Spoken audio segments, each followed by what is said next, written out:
Hello all, and welcome to another top 3 video, and in this video, I'm going to do another top 3 Tekken 7 DLC video on season 4, as I wanted to expand on this topic a bit more, plus I enjoy making these kinds of content, as they are very fun to make whilst being able to look into any characters that can actually fit into the fighting games that I'm covering, and as always this will be based off of my opinion. So don't be afraid to put in your comments about this video in the description.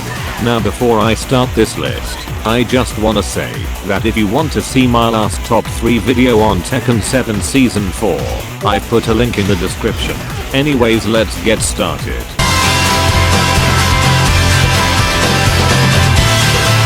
This pick would be a very interesting one, as I do want to see the mighty son of Shenmue come into Tekken 7 Season 4, as having a character from a game that is in my opinion very underrated in terms of action adventure, and to make this pick sound more interesting is the fact that Prince of Persia will be getting a remastered version of the Sands of Time game later this month for PS4 and Xbox One.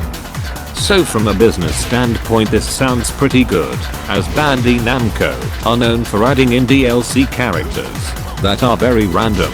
However, I highly doubt this will happen, due to the fact that Ubisoft and bandinamco may have a good relationship from a business standpoint, as in Soul Calibur 4, Ezio from the Assassin's Creed series was a guest character for that game. So overall, this sounds like a good opportunity to add a character like him into Tekken 7.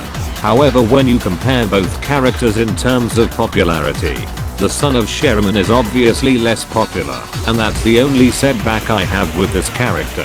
So from a realistic standpoint, son of Shenmue isn't a popular pick to be added into Tekken 7 Season 4.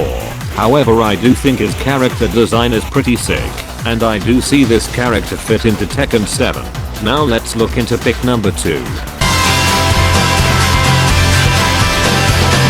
Now, Ryo Hazuki would be a character that I would normally put into a Dead or Alive 6 DLC wishlist video, as I feel that he would be more of a benefit in that game rather than in Tekken 7. However, due to Dead or Alive 6 being out of commission as that game is basically dead, so I don't see why we can't add a player like Ryo Hazuki into Tekken 7 Season 4. Now do I see this character in Tekken 7? No, I don't, as his character design looks more of a fit for a series such as Dead or Alive 6 or Jump Force rather than Tekken 7 in my opinion. But then again, if bandinamco can add a character as random as Negan from the Walking Dead series or Leroy Smith, then I don't see why a character like Ryo Hazuki can't come in as DLC for Season 4. However, his fighting style looks really interesting, as his style of fighting is more of a family-oriented fighting style when compared to the rest of the Tekken 7 cast.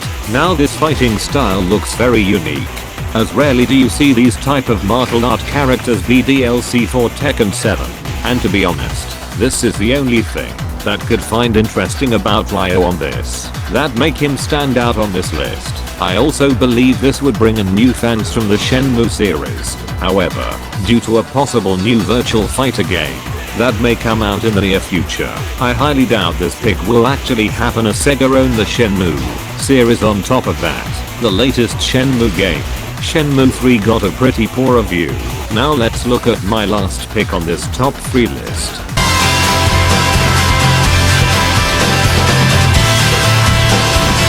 I do understand if this pick may sound a bit repetitive, as I have made a video on the main character for this series, that being Kazuma Kiryu. However, I don't see why Ichiban Kasuga can be added into Tekken 7 Season 4. I mean, this character would fit perfectly into Tekken 7, as his character design looks perfect for a game like Tekken 7.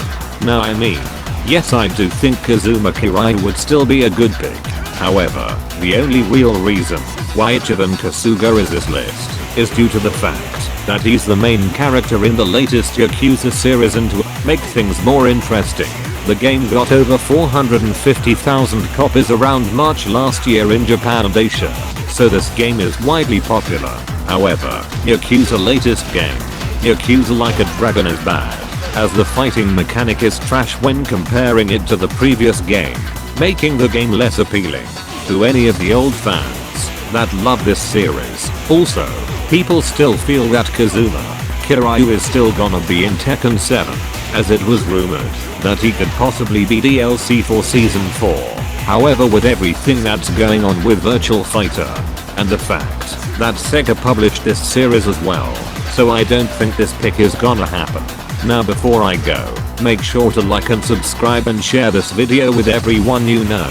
Please take care, and in a bit.